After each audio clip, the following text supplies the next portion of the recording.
আসসালামু আলাইকুম ওয়া রাহমাতুল্লাহি ওয়া বারাকাতুহু। ওয়ালাইকুম আসসালাম রহমতুল্লাহ বারকাত। দুরূদ শরীফ পড়ি আমরা। বিসমিল্লাহির রহমানির রহিম। আল্লাহুম্মা সাল্লি আলা মুহাম্মাদ ওয়া আলা আলি মুহাম্মাদ কামা সাল্লাইতা আলা ইব্রাহিম ওয়া আলা আলি ইব্রাহিম ইন্নাকা হামিদুম মাজিদ।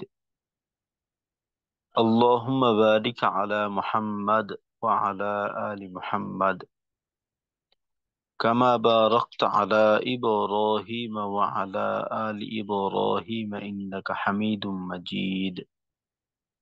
ربي زدني علما. ربي زدني علما. ربي زدني علما. رب اشرح لي صدري ويسر لي أمري واحلل عقدة من لساني يفقه قولي وبك نستعين يا مستعان. ربي يسر ولا تعسر وتمم علينا بالخير. আলহামদুলিল্লাহ।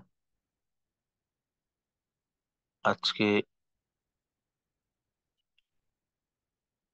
আমাদের নবম ক্লাস। গত ক্লাসের আগ পর্যন্ত আমাদের হরফের সিফত নির্ণয় পর্ব এটা শেষ হয়েছে। আজকে থেকে ইনশাল্লাহ আমরা সিফতের কাজ সম্পর্কে জানবো এবং সিফতের চর্চা শুরু হবে। তো প্রথমে আমরা সিফতে লাজেমা মুতাদাদ্দা এর কাজ সম্পর্কে জানার চেষ্টা করব। তো আমরা জানি যে সিফতে লাজেমা মুতাদাদ্দা ওই সিফতকে বলা হয় যার বিপরীত সিফত আছে।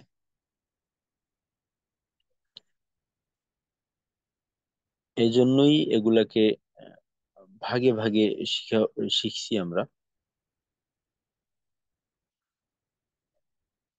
তো আমাদের প্রথম ভাগটা ছিল হামস এবং জাহার। হামস এবং জাহার। তো এখানে আহ, যেহেতু হামস এবং জাহার একই ভাগের সিফত, সুতরাং আমরা বুঝতেই পারি যে এর সিফতের কাজ একটা সিফতের কাজ অপর সিফতের বিপরীত। তো প্রথমে আসি আমরা হামসের কাছে। তা আমরা জানি যে হামসের হরফ হলো 10টা। ফাহাসাহু শাখসুন সাকাত, বা ফাহাসাহা শিন খ সদ সিন কাফতা। তো হামস এর শাব্দিক অর্থ হলো হালকা মৃদু আওয়াজ বা ফিস ফিস আওয়াজ ইত্যাদি। তো হামসের ক্ষেত্রে আমাদের করণীয় কি? হামসের ক্ষেত্রে আমাদের করণীয় হলো হামসের হামস সিফাতের হরফগুলি আদায় করার সময় তার মাখরাজে আস্তে ধাক্কা লাগার কারণে শ্বাস জারি থাকে বা আওয়াজ ছোট হয়। ছোট হয় বলতে যে আওয়াজটা জোরালো হয় না, আওয়াজের মাঝে দুর্বলতা থাকে। তো এখানে আমাদের করণীয় হইল দুইটা। হামসের হরফগুলো আদায় করার সময় আমাদের দুইটা কাজ করতে হবে। মাখরাজে আহ, যে চাপটা এটা হালকা থাকবে, এবং যার কারণবশত বাতাস বের হবে আওয়াজের সাথে সাথে।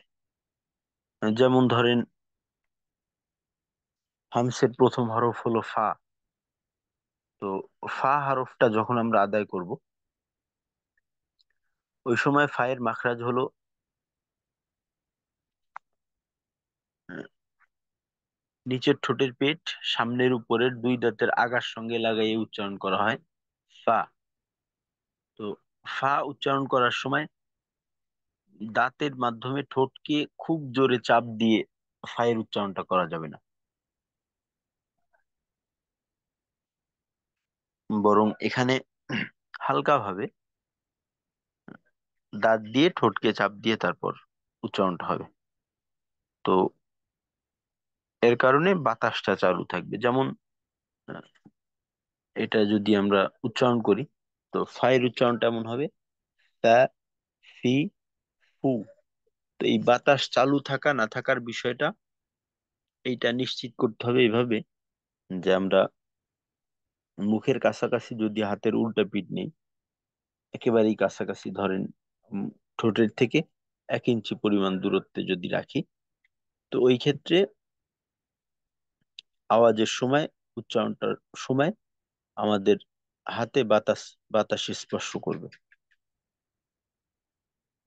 তো হামসের হরফ আদায় করার সময় শুধুমাত্র বাতাসটা থাকাটা, এইটা হাম সিফত আদায় হওয়ার জন্য যথেষ্ট না।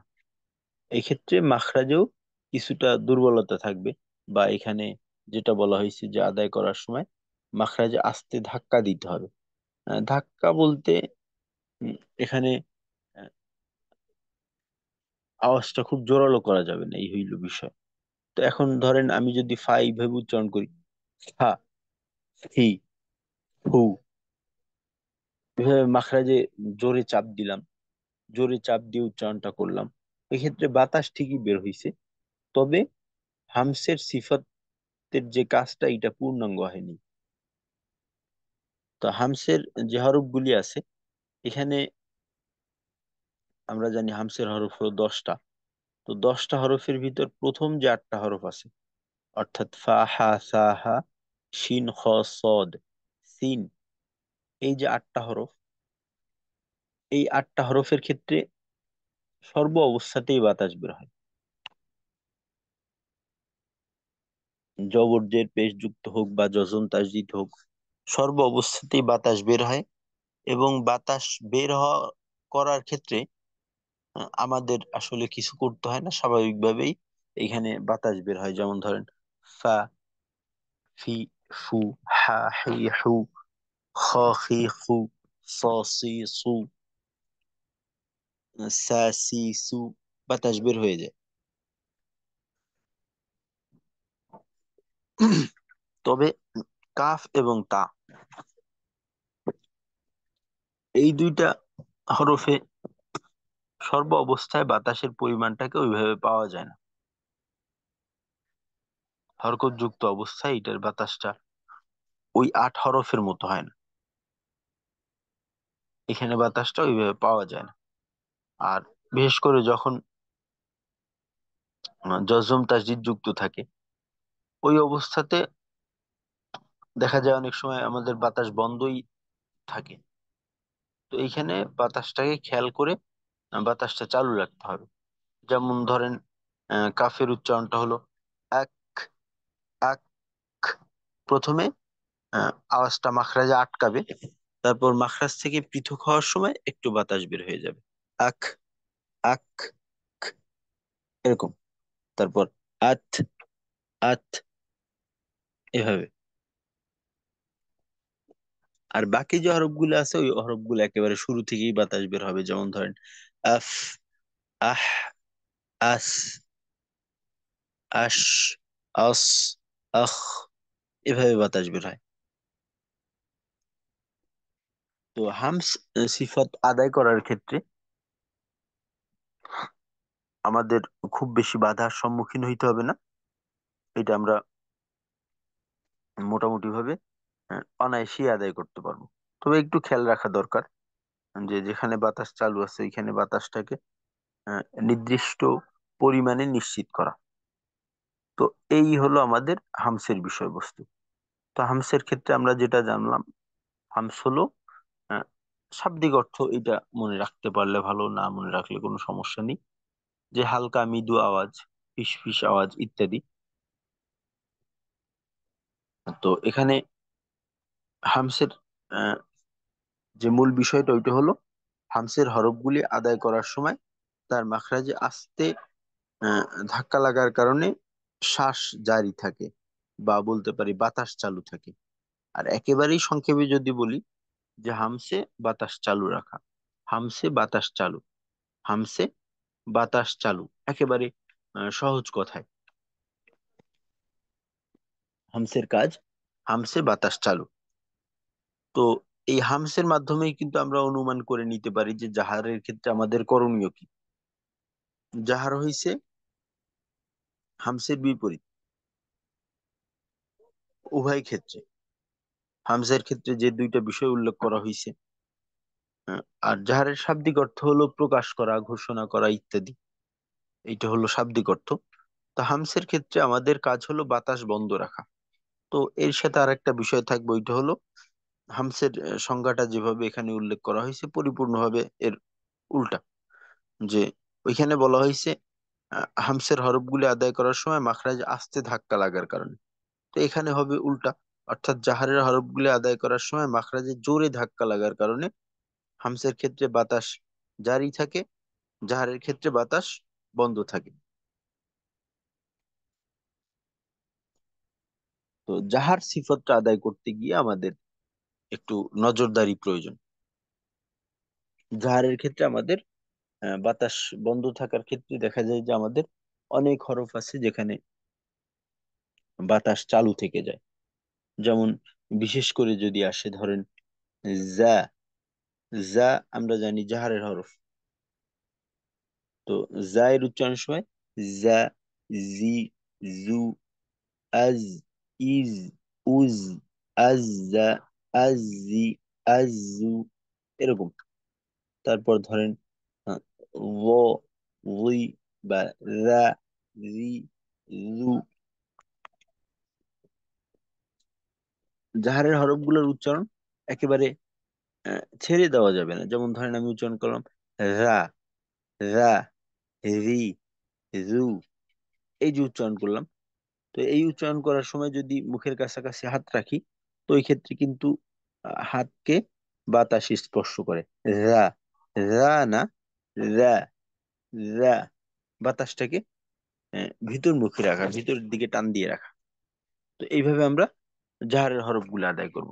তো সহজে জাহারের কাজ সম্পর্কে আমরা বলতে পারি যে জাহারে বাতাস বন্ধ, হামসে বাতাস চালু, জাহারে বাতাস বন্ধ। হামসের কাজ কি? হামসের কাজ হইল উচ্চারণের সময় বাতাস চালু রাখা।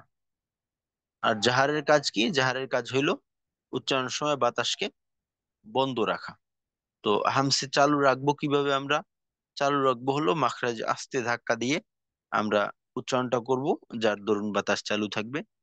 আর জাহারের ক্ষেত্রে মাখরাজে ধাক্কাটা জোরে হবে। ধাক্কা বলতে মাখরাজে আহ, একটু চাপটা বেশি থাকবে, যে কারণে বাতাস বের হইতে পারবে না। যেমন জাহারের যে হরফগুলি আছে একেবারে ধারাবাহিকভাবে যদি শুরু থেকে দেখি, তো ধরেন বা, তো এখানে বা, বি, বু, এখানে বা, বা এমন না, বা, বি, বু, এই ধরনের উচ্চারণ হবে। এই হলো জাহারের কাজ। আর আরেকটা বিষয় হলো যে বাতাস বন্ধ রাখার ক্ষেত্রে আমাদের একটা বিষয়, ওইটা হলো যে প্রত্যেকটা উচ্চারণের একটা হলো হরফের উচ্চারণের নির্দিষ্ট জায়গা আছে। আর প্রত্যেকটা হারাকাত বা জজম সাকিন এগুলো উচ্চারণে আপনার নিজস্ব একটা নিজস্বতা আছে। ওইটা কেমন? ওইটা হলো, মনে করেন আমি যখন জবরের উচ্চারণ করব, তো জবরের উচ্চারণ করতে গিয়ে আমাদের আমার ঠোঁটের অবস্থা কেমন থাকবে এটা কিন্তু নির্ধারিত। জেরের ক্ষেত্রে কেমন থাকবে, পেশের ক্ষেত্রে কেমন থাকবে, বা জজম তাসজিদে কেমন থাকবে। তো এই বিষয়গুলা ফলো করা খুবই বেশি গুরুত্বপূর্ণ। ওইটা হলো যে আমরা জানি যে জবর, জের, জজম, তাসজিদ, তো এই উচ্চারণ করার সময় ঠোঁটটাকে খোলা রাখতে হয়। খোলা বলতে গেলে আহ, যে আমাদের ঠোঁটের যে কিনারা আছে, তো ঠোঁটের কিনারা একটু টান টান করে রেখে, অর্থাৎ আমরা মুচকি হাসি দেওয়ার সময় যেভাবে একটু ঠোঁটের কিনারা একটু ছড়াইয়ে যায়, দুই দিকে একটু দূরে চলে যায়, তো ওইভাবে ঠোঁটটাকে একটু টান টান করে রেখে ঠোঁটটাকে খোলা। আর আমাদের যে ভুলটা হয়, আমরা জবর উচ্চারণ করতে গিয়ে ঠোঁটটাকে বেশি খুলে ফেলি। বেশি খুলে বলতে উপরের ঠোঁটের থেকে নিচের ঠোঁটের দূরত্বটাকে অনেক বেশি করি আমরা, যে কারণে উচ্চারণটা এমন বা, বা, আ, এমন না, ব্যা। এই দুই ঠোঁটের দূরত্ব সর্বোচ্চ 2 আঙ্গুল পরিমাণ। 2 আঙ্গুল ধরতে গেলে আপনার ধরেন 1 ইঞ্চির থেকে একটু কম, এরকম, বা 1 ইঞ্চির, 1 ইঞ্চি ধরেন। উপরের ঠোঁটের থেকে নিচের ঠোঁটের স্বাভাবিক অবস্থাতে উপরের ঠোঁটের থেকে নিচের ঠোঁটকে 1 ইঞ্চি পরিমাণ দূরত্বে রাখা। তো এখানে যদি আমি অনেক বেশি হা করে উচ্চারণটা করি, বা, বা, আ, একেবারে ছড়াই গেল আওয়াজটা। তো আওয়াজটাকে এতটা ছড়াই ফেললে আওয়াজের শেপ নষ্ট হয়ে যায়। তো এটাকে নষ্ট করা যাবে না। ব্যা, বি, বু, একটা হইলো এইটা, এমনটা করাতে জবরের উচ্চারণের নিজস্বতা নষ্ট হয়, বা জবরের উচ্চারণ ঠিক হয় না, উচ্চারণের প্রকাশটা ঠিক হয় না। এক। আর দ্বিতীয় বিষয়, এর দ্বারা আহ, জাহার সিফত এর আদায়েও একটা সমস্যা তৈরি হয়। তো এই বিষয়টা আমাদের খেয়াল রাখতে হবে।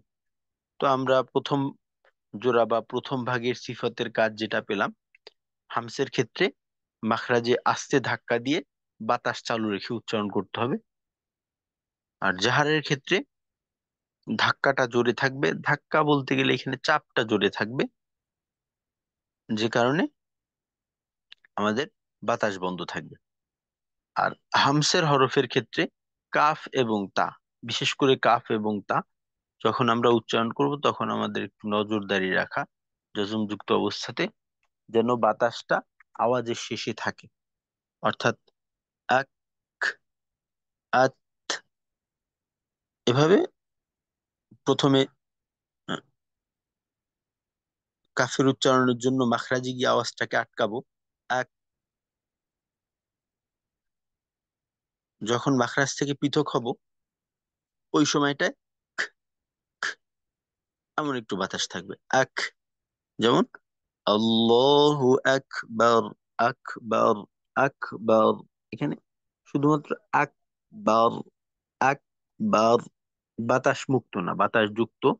আক, আল্লাহু আকবার, এরকম ভাবে উচ্চারণ করতে হবে। তায়ের ক্ষেত্রে এমন আত, আত। আর আরেকটা বিষয় যেটা এখানে লক্ষ্য রাখতে হবে, যেন বাতাস এবং আওয়াজের মাঝে দূরত্ব না থাকে। বাতাস এবং আওয়াজ এই দুইটাকে একেবারেই কাছাকাছি রাখা, যেন এখানে সাক্তার মতো হয়ে না যায়। যে কোরআন শরীফ তিলাওয়াতে আমরা অনেক জায়গায় সাক্তা আছে, সাক্তা বলতে গেলে যে আওয়াজ বন্ধ থাকে, বাকি শ্বাস এটা ছেড়ে দেওয়া হয় না, শ্বাসটাকেও ধরে রাখতে হয়। তো ওরকম যেন এক, এক, আওয়াজ বাতাসে এতটা দূরত্ব না থাকে। এক, এক, এক, মাখরাজে আটকানোর সাথে সাথে মাখরাজ থেকে পৃথক হয়ে বাতাসটাকে ছেড়ে দেওয়া। এই হলো হামসের ক্ষেত্রে বিশেষভাবে লক্ষণীয় বিষয়। আর জাহারের ক্ষেত্রে তো প্রত্যেকটা হরফেই খেয়াল রাখা, যে বাতাস যেন বের হয়ে না যায়। বিশেষ করে যখন পেশের উচ্চারণটা করব, ওই সময় আমাদের খেয়াল রাখতে হবে। আর এছাড়া বিশেষ বিশেষ কিছু হরফ আছে, এই সমস্যাটা আসলে ব্যক্তিভেদে সমস্যাও পরিবর্তন হয়।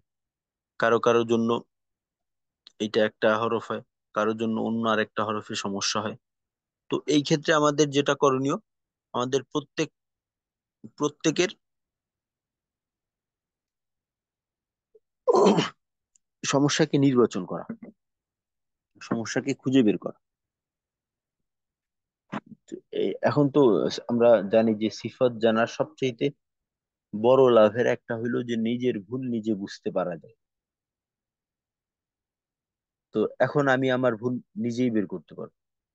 মুখের কাছাকাছি হাত নিয়ে যদি আমরা উচ্চারণ করি, তো ওই ক্ষেত্রে দেখা যাবে যে বাতাস বের হচ্ছে কি হচ্ছে না, এই বিষয়টা আমি নিজেই বুঝতে পারবো।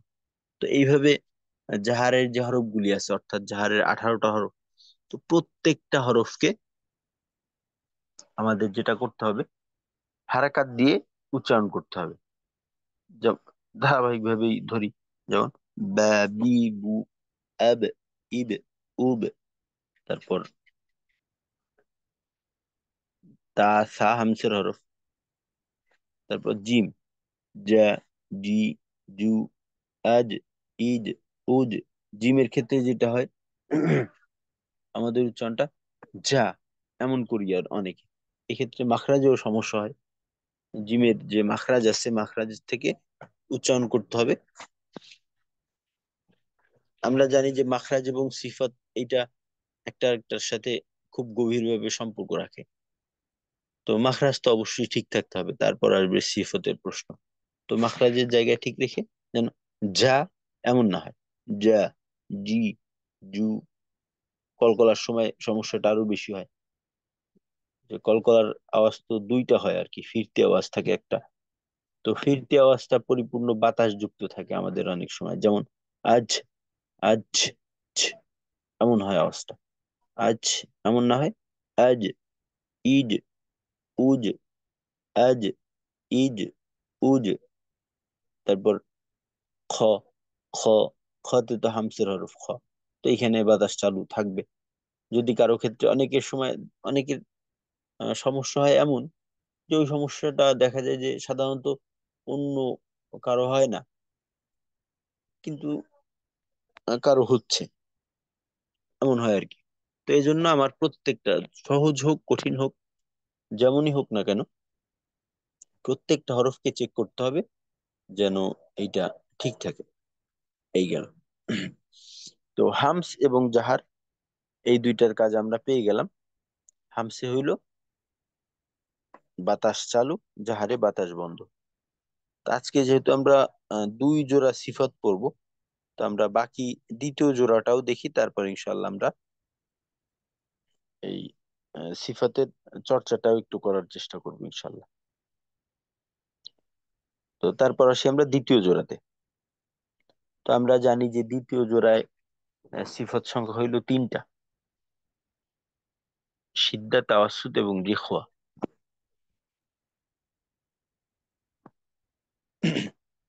আর এখানে প্রত্যেকটাই একটা আরেকটার থেকে আলাদা। তো সিদ্ধার হরফ জানি আমরা 8টা: কফ, ত, বা, জিম, দাল, হামজা, কাফতা। আর সিদ্ধা বলতে শাব্দিক অর্থ হলো কঠিন, শক্ত হওয়া ইত্যাদি। তো সিদ্ধার ক্ষেত্রে আমাদের করণীয় কি? সিদ্ধার সিফাতের হরফ গুলো আদায় করার সময় তার মাখরাজে শক্তভাবে ধাক্কা লাগার কারণে আওয়াজ বন্ধ হয়। তো সিদ্ধের ক্ষেত্রে আওয়াজ বন্ধ হওয়ার বিষয়টা মূল। তবে আওয়াজ বন্ধ হওয়ার সাথে সাথে এটাও খেয়াল রাখতে হবে, মাখরাজের সাথে একটু কঠোর হইতে হবে, কঠোর হইতে হবে মাখরাজের সাথে। মাখরাজের ব্যবহারটাকে একটু জোরালো করা, মাখরাজের যে চাপটা থাকবে এক অংশের সাথে অপর অংশের ধাক্কাটা, এটাকে মজবুতির সাথে নিয়ন্ত্রণ করা, এটা নিয়ন্ত্রিত হবে, যে কারণে আওয়াজ বন্ধ থাকবে। আর আওয়াজ বন্ধ থাকার বিষয়টা, এইটা আহ হরকত যুক্ত অবস্থায় তো প্রকাশ পায় না, জজম তাসদিদ যুক্ত অবস্থায় প্রকাশ পায়। যেমন ধরেন, প্রথম আছে, আহ, ধরেন আজিদু কত্তিন বাকাত, ধরেন হামজা, যেমন হামজার উচ্চারণটা জজম দিয়ে যখন আমরা করি করি, যেমন আ, ই, উ, একেবারে আটকাইয়ে যায় আওয়াজটা, আওয়াজটা পরিপূর্ণভাবে আটকাইয়ে যায়, আওয়াজটা চালু থাকে না। তারপর ধরেন আজ, যা, এই যে আজ আটকাই গেল, তারপর যা। কলকলার ক্ষেত্রে ভিন্ন, কলকলায় তো ফিরতি আওয়াজ হয়, তবে ফিরতি আওয়াজটার আগে কিন্তু আওয়াজটা বন্ধ থাকে। যেমন আব, আব, আব, এখানে দ্বিতীয় অংশের আগে এই যে একটা দূরত্ব, আওয়াজটা কেটে যাওয়া, তো এইটাই আওয়াজ বন্ধ থাকার দ্বারা এইটাই বোঝানো হয়েছে আর কি। তো এই হলো সিদ্ধা, অর্থাৎ সিদ্ধের ক্ষেত্রে আওয়াজ বন্ধ, সংক্ষেপে আমরা বলতে পারি সিদ্ধের ক্ষেত্রে আওয়াজ বন্ধ থাকবে। আর এর কারণটা হইলো যে মাখরাজে একটু আহ, শক্তভাবে ধাক্কা দিতে হয়, বা আমরা বলতে পারি যে মাখরাজের ব্যবহারটাকে জোরালো ভাবে করতে হয়। তারপর হলো রিখওয়া। তো রিখওয়ার হরফ সম্পর্কে আমরা জানি যে রিখওয়ার হরফ হলো 15টা, তাওয়াসুদের 5 হরফ এবং সিদ্ধার 8 হরফ ব্যতীত বাকি 15 হরফ হলো রিখওয়ার। তো রিখওয়ার ক্ষেত্রে আমাদের করণীয় হলো সিদ্ধার বিপরীত, অর্থাৎ ওইখানে আওয়াজ চালু থাকবে, আর মাখরাজে যে ধাক্কাটা থাকবে এটা শক্ত না, নরম বা সহজ, হালকা। রিখওয়া সিফাতের হরফগুলো আদায় করার সময় তার মাখরাজে সহজে ধাক্কা লাগার কারণে আওয়াজ জারি হয় বা আওয়াজ চালু থাকে। আর সিদ্ধা এবং তাওয়াসুদের ক্ষেত্রে, সিদ্ধা এবং রিখওয়ার ক্ষেত্রে আরেকটা বিষয় গুরুত্বপূর্ণ, ওইটা হলো সিদ্ধার ক্ষেত্রে আওয়াজটা শক্ত হয়, আর রিখওয়ার ক্ষেত্রে আওয়াজটা নরম হয়। তো এখানেও একই বিষয়, যখন হরকত যুক্ত অবস্থায় থাকবে তখন আওয়াজ চালু থাকা বা বন্ধ থাকার বিষয়টা কিন্তু ওই সময় পাওয়া যায় না, একই রকম হয়। যখন জজম তাসদিদ থাকে ওই সময়টায় আওয়াজ চালু থাকা বন্ধ থাকার বিষয়টাকে খেয়াল করতে হয়, বা ওই সময় এই বিষয়টা প্রকাশ পায়। যেমন ধরেন রিখওয়ার একটা হরফ দেখেন, রিখওয়ার হরফ ধরেন উম, ফা, ফাও তো রিখওয়ার হরফ, বা সহজ একটা হরফ দেখি সিন। সিনের উচ্চারণ যখন আমরা জজম দিয়ে করি, আস, ইস, উস, এই যে এই আওয়াজটা থাকে। মাখরাজে থাকা অবস্থাতেও এর আওয়াজটা থাকে। যেমন ধরেন হরকত দিয়েও যখন আমরা উচ্চারণ করি, মাখরাজে অবস্থান করেও এই আওয়াজটাকে বের করা যায়।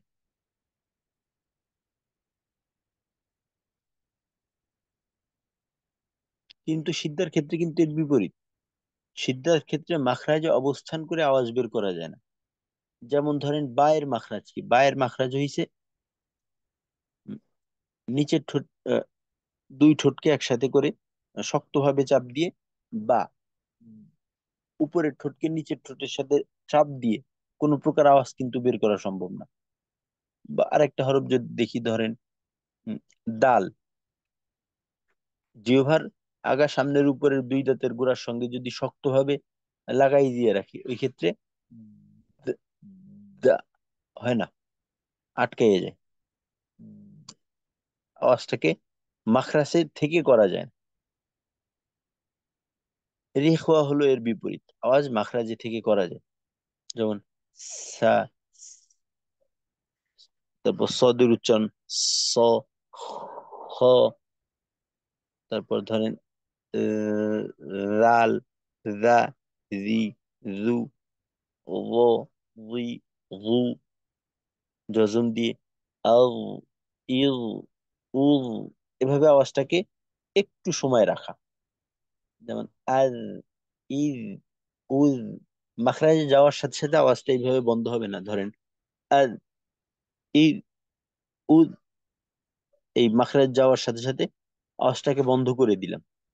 তো এখানে আমার ভুল হচ্ছে, এখানে আমার আওয়াজটাকে একটু সময় ধরে রাখতে হবে। যেমন আর, ইজ, উজ, এভাবে।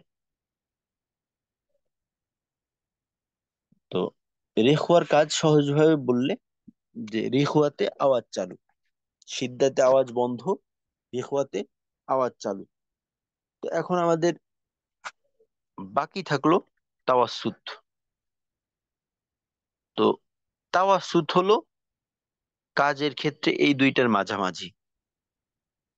তাওয়াসুতের শাব্দিক অর্থ হলো দুইটার মাঝে থাকা, দুইয়ের মধ্যবর্তী। এটা হলো শাব্দিক অর্থ। তো তাওয়াসুতে কি, তাওয়াসুতের হরফগুলা আদায় করার সময় সিদ্ধার মতো পূর্ণভাবে আওয়াজ বন্ধও হবে না, আবার ইখওয়ার মতো আহ, পরিপূর্ণভাবে স্বাধীনভাবে আওয়াজ চালুও থাকবে না। তো ওই দুইটার মাঝামাঝি একটা কাজ করতে হবে। আর আরেকটা বিষয় এখানে, আমরা জানতাম যে সিদ্ধার ক্ষেত্রে আওয়াজটা শক্ত হয়, রিখওয়ার ক্ষেত্রে নরম হয়। তো তাওয়াসুদের ক্ষেত্রে আওয়াজটা নরমও হবে না, শক্তও হবে না, দুইটার মাঝামাঝি থাকবে। তবে তাওয়াসুদের ক্ষেত্রে একটা লক্ষণীয় বিষয় হলো, তাওয়াসুতের হরফগুলো যখন আমরা আদায় করব জজম বা তাসজিদ দিয়ে, ওই সময় কিন্তু আওয়াজটা অনেকটা রেখোয়ার মতো করে চালু রাখতে হয়।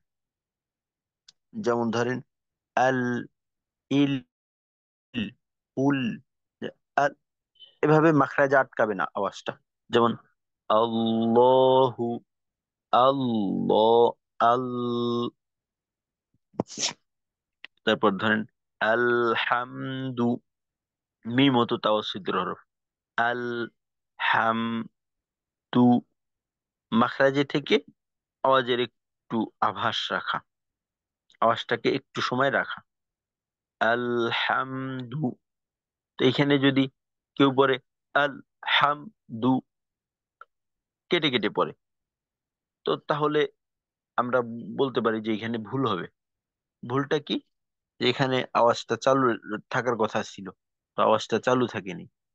আলহামদু, আলহামদু, একটু সময় আওয়াজটাকে রাখা। তো এই আমরা দুই ভাগের কাজ পেয়ে গেলাম।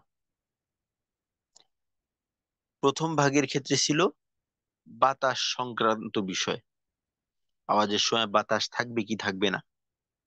তো হামসের ক্ষেত্রে উচ্চারণের সময় বাতাস থাকবে না, জাহারের ক্ষেত্রে উচ্চারণে বাতাস থাকবে। দ্বিতীয় ভাগের কাজের সম্পর্ক হলো আওয়াজের সাথে, আওয়াজটা কেমন হবে, শক্ত হবে, নরম হবে, নাকি চালু থাকবে, নাকি বন্ধ থাকবে। তো ছিদ্দার ক্ষেত্রে আওয়াজ বন্ধ থাকবে, আওয়াজটা শক্ত হবে। রেখোয়ার ক্ষেত্রে আওয়াজ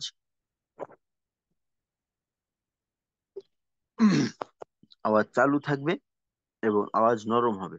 আর তাওয়াসুত হলো একেবারেই রিখওয়া এবং সিদ্ধা এই দুইটার মাঝামাঝি কাজ করবে। তো এই হলো আমাদের প্রথম দুই ভাগের কাজ। তো এরপর আমরা ইনশাল্লাহ চর্চায় যাব। তো এর আগে আপনারা যদি একে একে কয়েকজন শুনান নিজের মতো করে, পিডিএফটা এখানে দেওয়া আছে, চাইলে দেখেও বলতে পারেন, অথবা আহ, যেটা বুঝছেন ওইভাবে বলতে পারেন। আর বাকিরা আমরা একটু এটা মুখস্থ করে নিই, নিজের মতো করে মুখস্থ করে নিই নিজের ভাষায়। যে কে শুনাইতে পারবেন, একা একটু, একা একা একটু শোনানোর চেষ্টা করি ইনশাল্লাহ।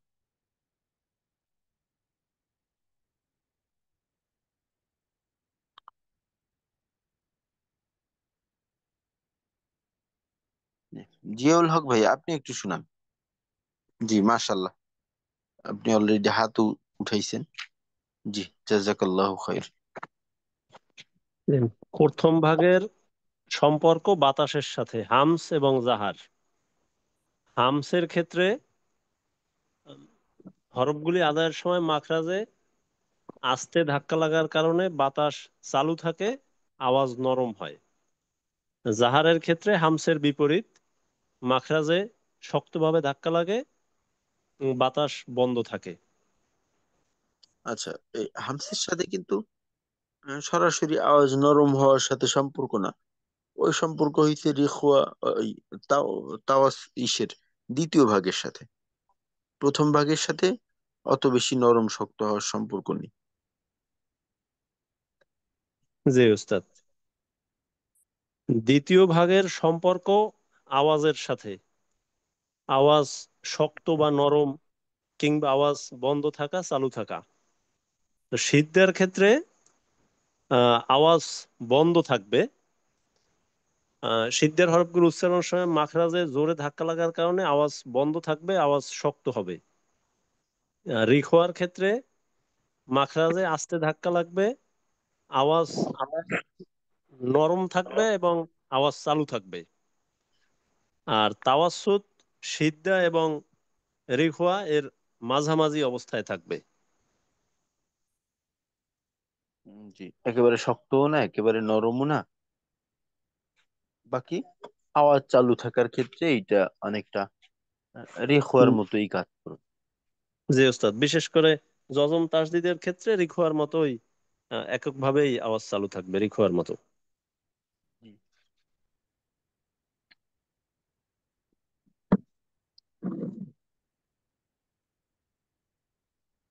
আচ্ছা, ঠিক আছে, মাশাল্লাহ, জাযাকাল্লাহ খাইর। জি, আরেকজন শুনাই।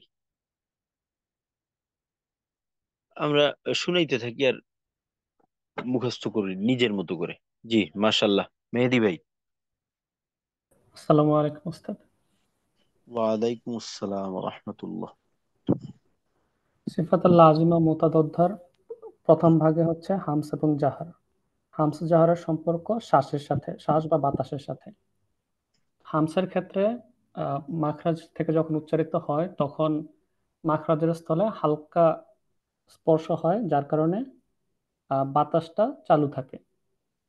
আর জাহারের ক্ষেত্রে মাখরাজের স্থলে শক্তভাবে ধাক্কা লাগে, যার কারণে বাতাস বন্ধ থাকে।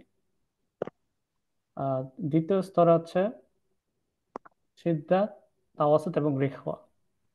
সিদ্ধাতে এই তিনটার সাথে সম্পর্ক হলো আওয়াজের সাথে, যে আওয়াজ চালু থাকবে নাকি বন্ধ হয়ে যাবে সেটার সাথে।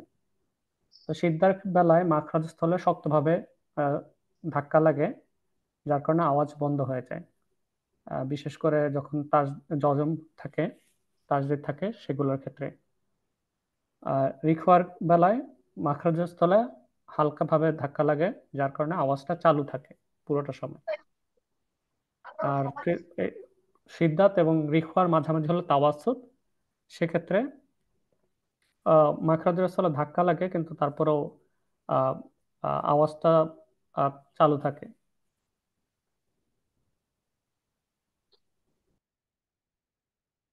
জি,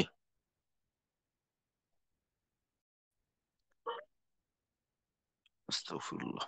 জি, তো যেটা বলতেছিলাম যে আমাদের কালকের বাড়ির কাজ হলো যে একেবারে 28 হরফ। আলিফ তো আমরা সিফাতের চর্চার ক্ষেত্রে বাদ দিলাম, কারণ এটা হরকত যুক্ত হইলে হামজাই হয়ে যায়। তো ওই শুরু থেকে শেষ পর্যন্ত 28টা হরফ, প্রত্যেকটাকে আমরা হারাকাত, জজম এবং তাসজিদ যুক্ত অবস্থায় উচ্চারণ করে, একেবারে খেয়ালের সাথে উচ্চারণ করে করে প্রত্যেকেই আমাদের সিফতগত সমস্যাটাকে খুঁজে বের করব। এবং আগামীকালকে প্রত্যেককেই তাদের সমস্যা সম্পর্কে, যে আপনার কাছে কোনটা সমস্যাকর। তো উচ্চারণটা যেমন ধরেন, বায়ের উচ্চারণ হামস এবং জাহার সিফত বায়ের ক্ষেত্রে। তো আমি হামস এবং জাহারের সিফতটা লক্ষ্য করে যদি উচ্চারণ করি, উচ্চারণটা হবে বা, বি, বু, আব, ইব, উব, আব, বা, আব, বি, আব, বু। এই যে এই কয় অবস্থায় জবর জের পেশ দিয়ে তিনটা, তাসজিদ দিয়ে তিনটা, আর জজম দিয়ে একটা, একটা বা জজম দিয়েও তিনটা। জবরের সাথে, জেরের সাথে, পেশের সাথে। তাসজিদের ক্ষেত্রেও তাসজিদ থাকবে জবর জের পেশের সাথে। এই তিন অবস্থা। যেমন বা, বি, বু, আব, ইব, উব, আব্বা, আব্বি, আব্বু, এইভাবে।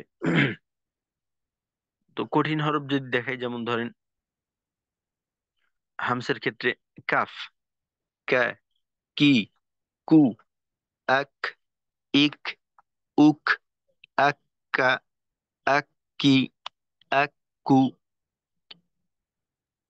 তো কাফে যখন জজম থাকে, ওই অবস্থাতে বাতাসটাকে বের করতে হবে একেবারে ক্লিয়ারলি প্রথমে, যেহেতু সিদ্ধাতে আমরা জানি আওয়াজ বন্ধ, তো আওয়াজ বন্ধ রাখার বিষয়টাও নিশ্চিত করতে হবে, বাতাস চালু থাকার বিষয়টাও নিশ্চিত করতে হবে। যেমন এক, এই যে মাখরাজ আওয়াজটাকে আটকাইলাম, তো এর মাধ্যমে আমি সিদ্ধা সিফাতটা আদায় করলাম। এক, এই যে একটু বাতাস ছাড়লাম, এর মাধ্যমে আমি হাম সিফাত আদায় করলাম। তো তা এর ক্ষেত্রে আত, ইত, উত, এভাবে। তারপর এইখানে গয়নের আলোচনা আসলো। তো গয়নের ক্ষেত্রে বাতাস বন্ধ, আওয়াজ চালু। যেমন গ, গি, গু,